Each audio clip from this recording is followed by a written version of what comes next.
پاکستان کی تاریخ کے بڑے جنازے۔ امام احمد بن حنبل رحمۃ اللہ علیہ نے فرمایا تھا کہ ہمارے جنازے ہماری حقانیت کا فیصلہ کریں گے۔ جب ان کا انتقال ہوا تو بغداد میں لاکھوں افراد ان کے جنازے میں شریک ہوئے اور اس جنازے کی شان دیکھ کر ہزاروں غیر مسلموں نے اسلام قبول کر لیا۔ 21 اکتوبر 1929 بروز جمعرات کو میاں والی جیل میں غازی علم الدین کو گستاخ رسول راج پال کو قتل کرنے کے جرم میں پھانسی دے کر شہید کر دیا گیا۔ غازی علم الدین شہید کو پھانسی کے بعد برطانوی حکومت نے ان کی میت بغیر نماز جنازہ جیل کے قبرستان میں دفنا دی، جس پر مسلمانوں نے شدید احتجاج کیا اور علامہ محمد اقبال نے ایک مہم چلائی اور آخرکار 15 دن بعد جب غازی علم الدین شہید کی میت کو قبر سے نکالا گیا تو ان کا جسد خاکی پہلے دن کی طرح تر و تازہ تھا۔ دسمبر کی ایک یخ بستہ صبح کو لاش گاڑی میں لاہور لائی گئی۔ شہید کا جنازہ لاہور کی تاریخ کا سب سے بڑا جنازہ کہلاتا ہے۔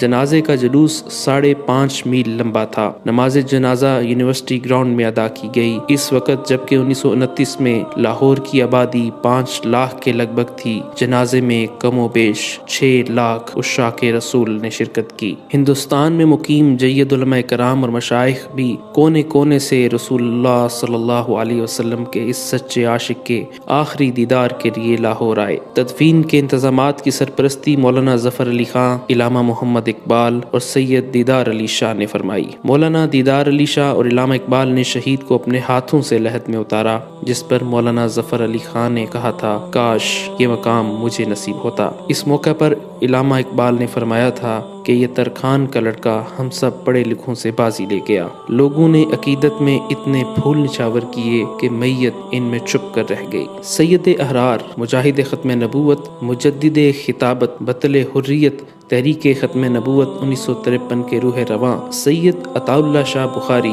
21 اگست 1961 کو ملتان میں انتقال ہوا۔ انہوں نے 50 برس بھرپور قومی اور ملی خدمات میں گزارے۔ ان کے جنازے میں تقریباً 2 لاکھ افراد شریک ہوئے۔ ان کی نماز جنازہ ان کے فرزند اکبر مولانا سید ابو ذر بخاری نے پڑھائی۔ جنازے کے چاروں طرف 8 بانس لگا دیے گئے کہ ہر شخص کندھا دینے کی سعادت حاصل کرنا چاہتا تھا۔ آہستہ آہستہ تمام سڑکیں، میدان، گلیاں، مکان اور چھتیں لوگوں سے اٹی ہوئی تھیں۔ 1 میل لمبا جنازے کا جلوس تھا۔ ان کی وصیت کے مطابق عام قبرستان جلال باقری میں سپرد خاک کیا گیا۔ مولانا احمد علی لاہوری۔ لاہور کی زمین میں بہت سارے اللہ والے سوئے ہوئے ہیں۔ انہی اولیاء اللہ میں شیخ التفسیر مولانا احمد علی لاہوری رحمۃ اللہ علیہ بھی ہیں۔ آپ نے بر صغیر پاک و ہند کی مساجد میں درس قرآن اور دینی مدارس میں دورہ تفسیر قرآن کی روایت قائم کرنے میں اپنا بنیادی کردار ادا کیا۔ مولانا احمد علی لاہوری 17 رمضان المبارک 23 فروری 1962 بروز جمعۃ المبارک کو 77 سال کی عمر میں اس شان سے دنیا سے رخصت ہوئے کہ 9:30 بجے رات نماز عشاء کی نیت باندھی اور سجدے کی حالت میں خالق حقیقی سے جا ملے۔ اس ولی باصفا نے لاہور میں 40 سال مسلسل درس قرآن کا چراغ روشن کر کے لاکھوں لوگوں کی ہدایت اور جنت کا ذریعہ بنا، اور جس دن وفات پائی اس دن بھی درس قرآن دیا اور اس سے اگلے روز جنازہ تھا۔ اس دن آپ کی وصیت کے مطابق پہلے درس قرآن دیا گیا اور تدفین بعد میں ہوئی۔ جب آپ کا جنازہ اٹھا تو لاکھوں لوگ عقیدت و محبت میں اشک بار آنکھوں کے ساتھ جنازے میں شریک ہو کر کاندھا دیتے ہوئے نظر آئے۔ آپ کی تدفین 24 فروری 1962 کو میانی صاحب قبرستان لاہور میں کی گئی۔ جنرل محمد ضیاء الحق کا جنازہ 19 اگست 1988 کو شاہ فیصل مسجد اسلام آباد پاکستان میں پڑھایا گیا۔ جنرل محمد ضیاء الحق اپنی موت کے وقت پاکستان کے صدر اور چیف آف آرمی سٹاف تھے۔ ان کی حادثاتی موت 17 اگست 1988 کو C-130 طیارے کے ایک پر اسرار حادثے میں ہوئی۔ جنرل ضیاء الحق کا جنازہ بر صغیر کی عظیم ترین جنازوں میں سے ایک تھا۔ خلق خدا اس طرح ٹوٹ کے امڈی کہ دانشور حیرت زدہ رہ گئے۔ ان کے جنازے میں لوگ زبردستی نہیں بلائے گئے تھے، بلکہ ضیاء صاحب کی محبت انہیں کھینچ لائی تھی۔ جنرل محمد ضیاء الحق شہید کے جنازے کے موقع پر لاکھوں پاکستانی عوام اور کئی کلومیٹر لمبے جنازے کی صفیں تھیں۔ لاکھوں افراد نے اشکبار آنکھوں سے انہیں الوداع کہا اور فیصل مسجد کے میناروں کے سائے میں اپنی نیند کا لطف اٹھانے لگے۔ مرحوم صدر کا جسد خاکی پورے فوجی اعزاز کے ساتھ دارالحکومت اسلام آباد کے وسط اور مرگلا کی پہاڑیوں کے دامن میں واقع عالی شان فیصل مسجد کے وسیع و عریض احاطے میں دفن کر دیا گیا۔ تدفین کے وقت بڑے جذباتی مناظر دیکھنے میں آئے۔ 10 لاکھ سے زیادہ سوگواران سسکیاں بھرتے اور آہیں کھینچتے جنرل ضیاء کے تابوت کو اپنی آخری منزل کی طرف جاتا دیکھ رہے تھے۔ لاکھوں پاکستانی اپنی ٹیلی ویژن سکرینوں پر تجہیز و تدفین کے آخری رسومات کو مبہوت تماشائی بنے دیکھ رہے تھے۔ 21 توپوں کی سلامی دی گئی اور جب مرگلا کی پہاڑیاں توپوں کی گولوں کی گونج سے لرز رہی تھیں تو ان لمحات میں ان سپاہیوں نے جنرل ضیاء کے تابوت کو لحد میں اتارا جنہیں کئی برس تک انہیں کمانڈ کرنے کا اعزاز حاصل رہا تھا۔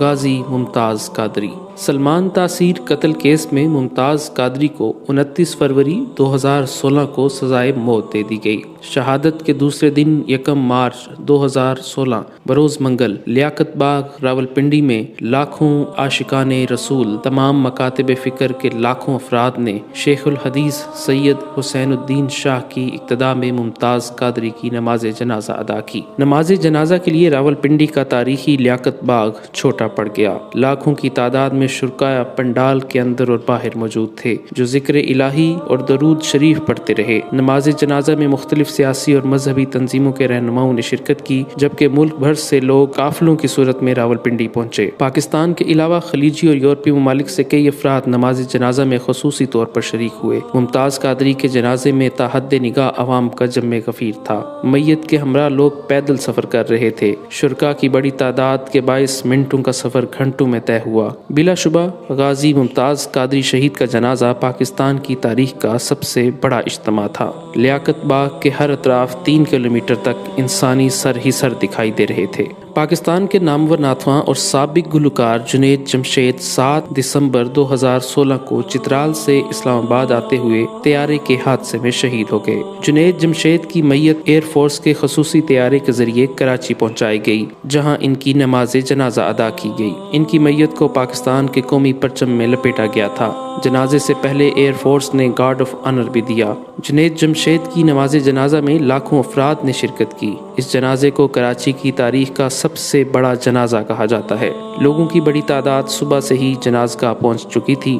AKD گراؤنڈ میں ہر طرف سر ہی سر نظر آ رہے تھے۔ ملک کے معروف مذہبی اور سیاسی شخصیات، تینوں مسلح افواج کے اعلیٰ عہدیداروں، کرکٹروں، کھلاڑیوں اور مختلف پیشوں سے وابستہ افراد، معروف تاجروں اور صنعت کاروں سمیت لاکھوں افراد نے نماز جنازہ میں شرکت کی۔ جنازگاہ میں تل دھرنے کی جگہ نہیں تھی اور گراؤنڈ کی حدود سے باہر بھی جم غفیر موجود تھا۔ اس کے بعد جنید جمشید کے جسد خاکی کو کرنگی انڈسٹریل ایریا میں واقع جامعہ دارالعلوم کراچی میں سپرد خاک کر دیا گیا۔ مولانا عبدالوہاب پاکستان کی تبلیغی جماعت کے تیسرے امیر تھے۔ تبلیغی جماعت کا حصہ بن کر 80 سال دعوت و تبلیغ میں گزارنے والے مولانا عبدالوہاب المعروف حاجی عبدالوہاب نومبر 2018 کو طویل علالت کے بعد 96 برس کی عمر میں خالق حقیقی سے جا ملے۔ لگ بھگ 20 برس سے ویل چیئر پر آئے اور برسوں دمے جیسے موذی مرض سے لڑتے رہنے کے باوجود حاجی عبدالوہاب نے آخری سانس تک شرعی احکامات کی پاسداری کو مقدم رکھا۔ ان کے انتقال کی خبر ملتے ہی پاکستان سمیت دنیا بھر سے لاکھوں لوگ رائیونڈ پہنچنا شروع ہو گئے اور دیکھتے ہی دیکھتے رائیونڈ جہاں ہر سال عالمی تبلیغی اجتماع منعقد کیا جاتا ہے لوگوں سے بھر گیا۔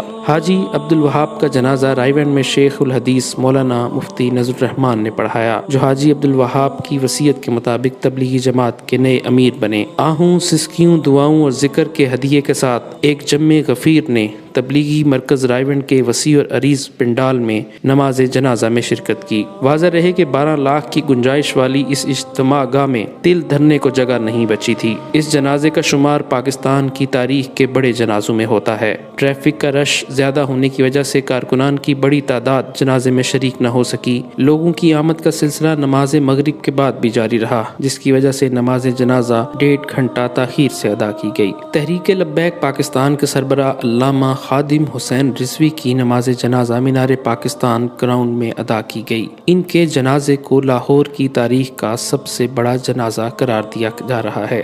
جنازے میں لاکھوں لوگ شریک ہوئے۔ علامہ خادم حسین رضوی کی میت ایمبولینس کے ذریعے صبح 9 بجے گھر سے نماز جنازہ کی ادائیگی کے مقام مینار پاکستان کے لیے روانہ ہوئی، لیکن کارکنوں اور عقیدت مندوں کے بے پناہ رش کی وجہ سے ایمبولینس 4 گھنٹے بعد آزادی فلائی اوور تک پہنچ سکی۔ نماز جنازہ کی ادائیگی میں شرکت کے لیے آنے والوں کا رش اس قدر زیادہ تھا کہ ایمبولینس کو مینار پاکستان کی گراؤنڈ کے اندر نہ لے جایا جا سکا اور آزادی فلائی اوور کے اوپر ہی کھڑی کر کے نماز جنازہ پڑھی گئی۔ مینار پاکستان گراؤنڈ لوگوں سے پوری طرح بھر گیا اور لوگوں کی بڑی تعداد گراؤنڈ سے باہر بھی موجود تھی۔ جنازے میں شرکت کے لیے ملک بھر سے قافلوں کی صورت میں لوگ جنازگاہ پہنچے۔